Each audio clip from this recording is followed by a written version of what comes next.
Ça y est, on est parti donc pour faire le débrief de la Coupe d'Italie, la finale, qui se jouait donc entre la Juventus et l'Atalanta. Dans cette vidéo, je vais vous dire à combien de minutes il a marqué, qui est le buteur, parce que le match est fini donc sur le score de 1 but à 0. On va voir aussi la globalité du jeu, voilà, l'attaque, la défense, les sanctions qu'il y a eu. Est-ce qu'il y a eu beaucoup de cartons jaunes, rouges, beaucoup de fautes, voilà, les possessions de balles. On va voir tout ça. Je vais vous dire ma note de finale parce que j'ai regardé bien sûr la finale sur la télé. Donc, est-ce que le match m'a beaucoup plu? Est-ce que j'aurais voulu voir plus de buts, plus de fautes? Pourquoi pas un carton rouge? Voilà. Est-ce que le public était assez chaud pour moi? Voilà, on va voir tout ça. Je vais vous dire tout ça dans la vidéo. Donc, on est parti pour le petit débrief. Alors, la finale donc se jouait entre la Juventus et l'Atalanta le mercredi 15 mai. La finale donc s'est terminée sur le score de 1 but à 0 en faveur donc de la Juventus. Mais l'Atalanta qui est encore une finale qui se jouera le 22 mai face à la plus grosse équipe de la saison pour moi qui est Leverkusen. Voilà. Donc Atalanta-Leverkusen, c'est la finale de l'Europa League. Le 22 mai. Donc, soyez là pour voir qui a gagné ce match. Voilà, donc Vlahovic, c'est lui le buteur qui a marqué pour la Juventus. Il a marqué donc à la 4e minute un but assez compliqué parce que le défenseur quand même le tenait bien, mais il a réussi quand même à marquer. Voilà, le but est quand même très très beau parce que bah voilà, il s'est très bien battu pour garder le ballon et marquer. Pour moi, la globalité du jeu, donc vous l'avez là, c'est donc les statistiques qu'on va parler maintenant. Je vous mets la globalité du jeu juste ici à l'écran. Moi, je l'ai là sur le téléphone. Il y a eu quand même 66% donc de possession pour l'Atalanta, vous le voyez, face à 34% pour la Juventus. Les occasions de marquer, donc il y en a eu quand même 4 pour la Juventus, mais 0 pour l'Atalanta. 0 occasion manquée pour l'Atalanta, mais 3 pour la Juventus. 3 hors-jeu pour la Juventus, 0 pour l'Atalanta. Et quand même 2 corners chacun. Voilà pour la Juventus. Statistiques d'attaque, on les a là. Quand même 13 tirs au total pour l'Atalanta. C'est pas mal, mais 0 tir cadré. Il y a eu quand même 5 tirs non cadrés, un poteau et 8 tirs bloqués. Pour la Juventus, on est à 9 tirs au total, donc 2 tirs cadrés, dont un but quand même, 4 tirs non cadrés, un poteau et 3 tirs bloqués. Une défense quand même gagnée par l'Atalanta aussi, hein. 14 qui fait 82% de tacles gagnés, donc 14 pour la Juventus aussi, mais 66% cette fois-ci. Un arrêt du gardien chacun, 10 dégagements pour l'Atalanta, 13 interceptions pour l'Atalanta, 3 contre pour l'Atalanta. Donc un arrêt du gardien pour la Juventus, 34 dégagements pour la Juventus, 11 interceptions et 8 contre.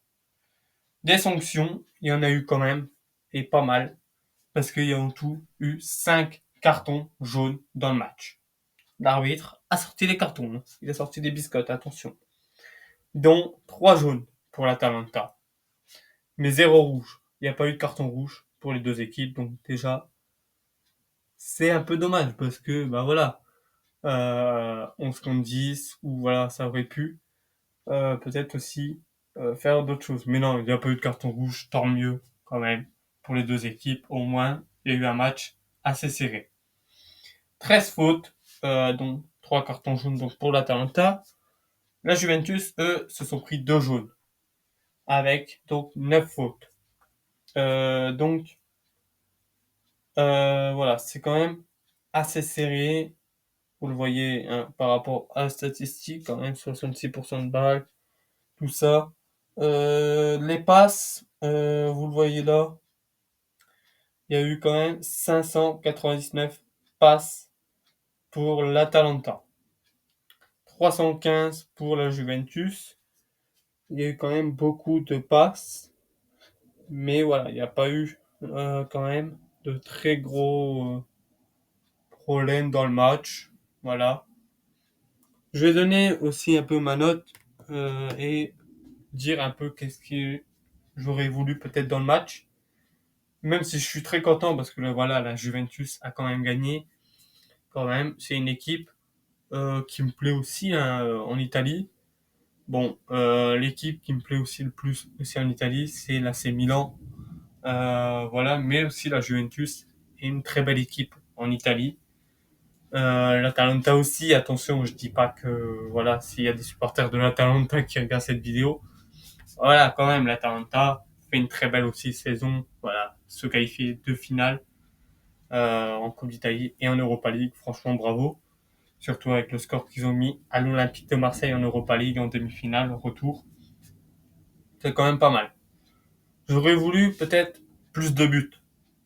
On va dire dans une finale, voilà, quand tu payes pour entrer dans un stade, moi qui n'étais pas dans un stade, hein, bien sûr j'étais devant ma télé, mais voilà, moi quand je vois le public qu'il y a eu quand même pour la finale, j'aurais peut-être voulu plus de buts, plus voilà de suspense, avec pourquoi pas des égalités, prolongation, tir au but, voilà, ça aurait été assez beau d'avoir une victoire comme ça. Là, ça se finit sur un score 1-0, 45 minutes de jeu déjà, la Juventus gagne 1-0.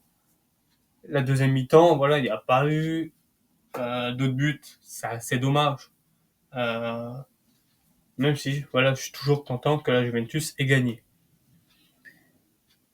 Pour moi, donc, qui est devant la télé, j'ai regardé un peu le match. Je mettrai quand même, allez, une note sur 10. Je vais essayer de faire ça à toutes les finales, voir un peu quand je ferai une finale, comme ça. Franchement, je mets un petit, allez, on va dire un petit 7 sur 10 quand même. Voilà. Un 7 sur 10 pour cette finale, pour moi devant la télé, voilà. Il y a eu quand même de belles actions. Voilà, l'Atalanta qui a montré quand même qu'ils étaient là aussi. La Juventus, voilà, qui, pour moi, a fait une belle finale, mais aurait pu peut-être plus montrer aussi par rapport aux tirs, parce que bah voilà, 9 tirs, c'est pas mal, à 13, contre 13 tirs pour l'Atalanta. Ça aurait été mieux s'il y avait plus de buts. Mais voilà, je suis très content quand même. Donc merci à vous d'avoir regardé cette vidéo. Je vous laisse liker, de la commenter. Bien sûr, vous abonner parce qu'on se retrouve très bientôt pour une prochaine vidéo. Et si je me plante pas, ça sera mercredi à 14h pour réagir à, euh, aux joueurs que Didier Deschamps nous a mis pour l'Euro 2024. Donc soyez là, soyez présents et je vous dis à très bientôt. Salut tout le monde.